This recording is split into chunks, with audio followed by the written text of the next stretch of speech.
প্রথম চান্সে যদি জান্নাতে যেতে চান, জাহান্নামের কোনো স্পর্শ ছাড়া যদি জান্নাতে যেতে চান, তাহলে এই 16 বদঅভ্যাস থেকে, 16টি অপরাধ থেকে নিজেকে বাঁচাবার চেষ্টা করতে হবে। নাম্বার 1, যাদের মধ্যে ঈমান নাই তারা জান্নাতে যেতে পারবে না। দ্বিতীয় সবচেয়ে বড় বাধা হলো আত্মীয়তার সম্পর্ক ছিন্ন করা। আত্মীয়তার সম্পর্ক ছিন্নকারী সে জান্নাতে যেতে পারবে না। তৃতীয় বড় বাধা হলো যারা চগলখড়ি বদঅভ্যাস আছে, এই রোগটা। চতুর্থ, প্রতিবেশীকে কষ্ট দেওয়ার রোগ যাদের আছে। 5 নম্বর হলো অহংকার। 6 নম্বর হলো প্রতারণা করা, মানুষের সাথে মানুষকে ধোঁকা দেওয়া। 7 নম্বর হলো দান করার পর খোঁটা দেওয়া। 8 নম্বর হলো কৃপণতা। 9 নম্বর হলো ঘুষ দেওয়া নেওয়া।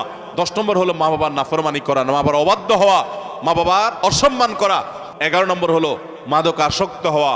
12 নম্বর হলো হারাম উপার্জন দ্বারা, হারাম খাদ্য দ্বারা, পানীয় দ্বারা শরীর গঠন করা। আর 13 নম্বর হলো রূঢ় স্বভাবের হওয়া। 14 নম্বর হলো গণক হওয়া। 15 নম্বর হলো ব্ল্যাক ম্যাজিক করা, ব্ল্যাক ম্যাজিশিয়ান। আর 16 নম্বর হলো সিল্কের পোশাক পরা।